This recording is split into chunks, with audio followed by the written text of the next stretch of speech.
Olá, bom dia a todos. Meu nome é Ari, sou voluntário do Grupo Espírita Fraternidade. Estamos reunidos nessa palestra dominical em torno do Evangelho de Jesus, os ensinamentos que ele nos trouxe. Nós vamos agradecer a oportunidade nesse momento, que nós possamos absorver esses ensinamentos e que nós possamos, se possível, levar adiante o que vamos discutir. Hoje nós vamos falar de uma parábola, não é muito comum, chama Parábola da Dracma Perdida.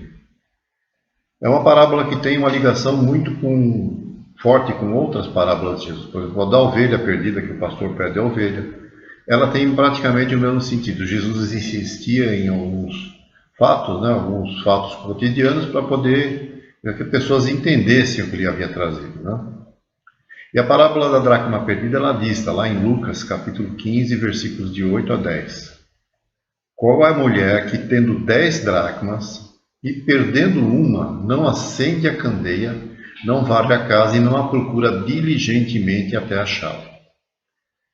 Quando a tiver achado, reúne as suas amigas e vizinhas, dizendo: regozijai-vos comigo, porque achei a dracma que havia perdido.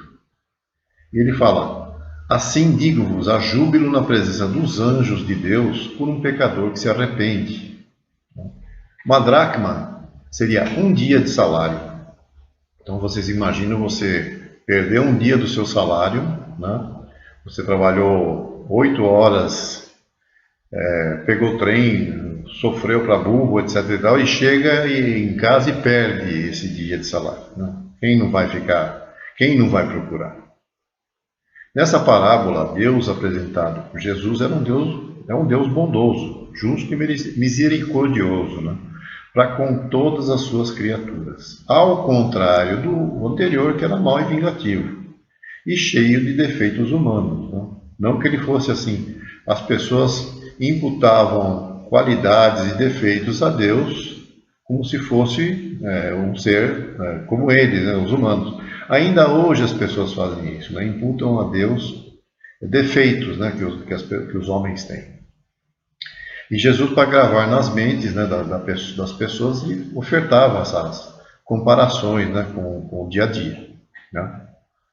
Na parábola, ele compara a alegria de Deus quando um pecador se arrepende, né, com a alegria de quem encontra uma dracma. Imagina a sua alegria se você achar no bolso de uma roupa qualquer uma nota de 100 que você nem sabia que estava lá, né? Nesse caso ainda, ele fala que a mulher acende uma candeia e varre a casa. Ou seja, ela ilumina, ela tem uma iluminação, né? Ela arranja uma iluminação para poder fazer essa procura, né? E que fala que Deus oferece esses recursos, né? Isso está a análise de Caibar nas parábolas. Ele fala que Deus oferece esses recursos às pessoas, né? Os espíritos amigos, né? Para a gente reencontrar essa dracma perdida, né? A parábola também ela exalta a bondade de Deus, né? E o amor que ele tem, né, por nós. E também desperta os princípios de sabedoria na gente, né? A gente ter sabedoria para procurar nos aproximar dele.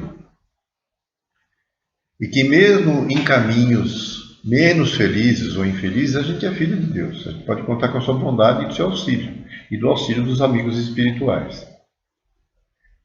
Que fica claro também que a lei divina é justa, misericordiosa e igual para todos. Ela não fixa uma duração das penas. A gente sabe que o homem sofre a consequência das suas faltas, tá? De toda infração, né? A lei divina, e que terá efeitos que podem ser mais ou menos dolorosos, depende da gravidade da falta, e a duração dessas penas, né? dessa dor, né? Vai ser subordinada ao arrependimento das pessoas, tá? E ao retorno ao caminho do bem, tá? É preciso uma modificação da gente, né? E é imprescindível que a gente tenha vontade e decisão de caminhar essa trilha. O arrependimento sincero, ele auxilia, mas o erro, ele tem que ser corrigido, de uma forma ou de outra. E assim, é importante que o arrependimento e correções, né, sejam feitas, se possível, né, sejam feitas em vida, né? Porque já pensou, depois do desencarne, você ter que reencarnar para fazer essa correção, né? E qual é a consequência que a gente tem, então, desse arrependimento em vida corpórea, né? O adiantamento na vida presente, tá? Se houver, lógico, eu disse, tempo para reparar as faltas, né? Qual que é a importância do arrependimento, né? Ele tem muita importância na vida mental das pessoas, né? E social das pessoas, né? As pessoas às vezes cometem erros e elas se afastam, né? Ou afastam as pessoas por conta desses erros. O arrependimento ele tem que ser acompanhado de uma reflexão, para não ficar só no estágio de dor e remorso. Eu fiz. Não, tem que ter uma reflexão sobre essa dor que você está sentindo, né? E o que você tem que fazer, o que a gente tem que fazer para que isso não aconteça novamente. Né? Tem que haver uma mudança, a gente tem que gerar uma mudança dentro da gente, né? Para poder seguir adiante. E para a gente superar esse arrependimento, que a primeira coisa que a gente tem que fazer? Primeiro é se perdoar, né? Respeitar os limites que a gente tem, não viver a vida dos outros, né? Pensar bem antes de tomar atitudes, né? E partilhar sentimentos. Muitas vezes as pessoas não partilham sentimentos, não conseguem expressar a dor que elas sentem por uma falta cometida. O remorso ele pode ser um mecanismo, né, de autopunição, tá? A culpa é a consciência de um erro cometido, através de uma coisa que a gente fez, né, provocou prejuízo material ou moral a alguém, né? Ou a si mesmo também, né? Muitas vezes a gente causa ao outro e a nós mesmos. A consciência desse erro, né, ele vai nos trazer o sofrimento, que pode ser vivenciado de duas formas, né?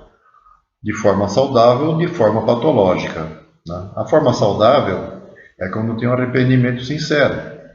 Embora exista uma dor por trás disso, ele impulsiona a gente à reparação. A dor é uma mola, muitas vezes, na nossa evolução, né?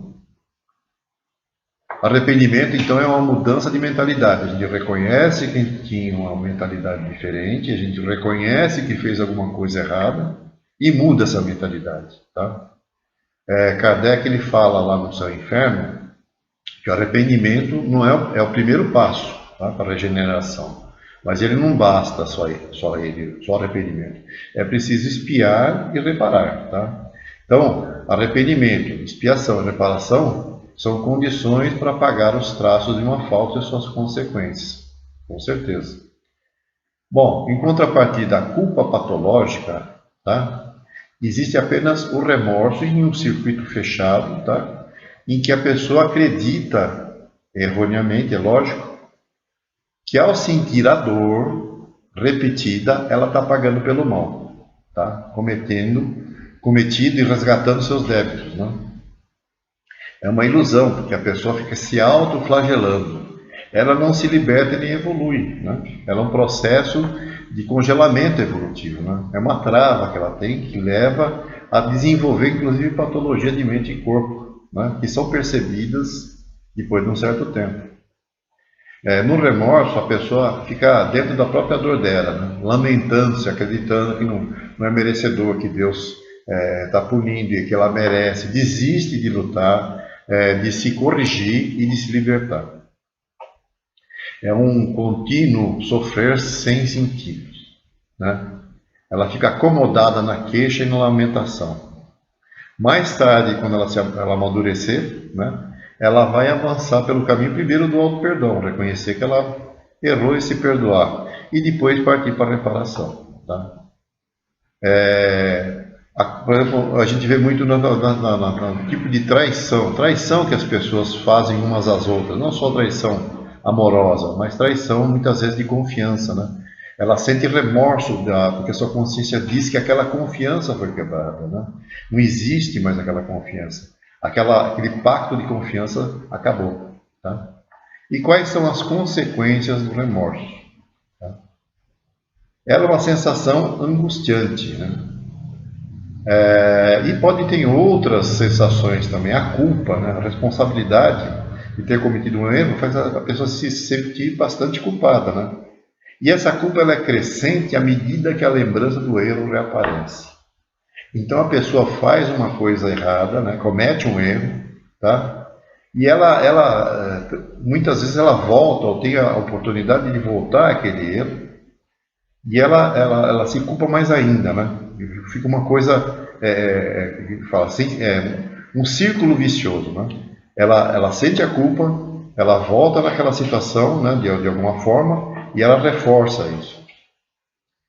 Tem também o sentimento da lamentação, que o indivíduo tem que se... A lamentação é uma forma até de a gente reconhecer, né, e demonstrar a dor que sentiu por ter errado, né? É uma coisa de responsabilidade. Mas as pessoas muitas vezes só ficam na lamentação, né? E aí o arrependimento, depois da lamentação é que o arrependimento surge, que aí a pessoa vai repensar a sua decisão, tá? E surge aquele desejo de ter feito a coisa de forma diferente. Se eu fizesse de outra forma, não teria acontecido isso. Já aconteceu. Mas é uma forma de você introjectar o arrependimento. Você acaba, se você reconhece que você poderia ter feito de forma diferente, é uma forma saudável, né, de você reconhecer que errou. E assim não fica aquele passado que adoece, né? Eles falam de âncora do passado, que a gente fica preso num sofrimento do passado que define todo o nosso futuro. Aí você vai estar sempre lembrando daquela coisa. É preciso se libertar desse peso, né, de falar de âncora, para que o passado lhe traz para a gente hoje, né, para que tenha mudança positiva, para a gente primeiro começar se perdoando, né, ainda que o perdão dos outros seja difícil de conseguir, tá? A gente precisa perdoar para poder viver agora, né? E que nem na parábola da candeia, lá no começo, que ela fala, né, que a mulher perde, que ela acende a candeia, que ela procura se iluminar, procura reconhecer o que aconteceu, procura ter uma luz sobre a coisa. E varre a casa, ou seja, ela procura ver aquilo que está errado, a sujeira, né, as coisas ruins, né, para procurar a candeia, para procurar a dracma, né, e poder se regozijar, né, assim como Deus se regozija quando a gente reconhece e se arrepende. Tá? Então era isso que a gente tinha para esse domingo. Uma boa semana a todos, que Deus esteja presente em todos os nossos dias durante essa semana. Obrigado.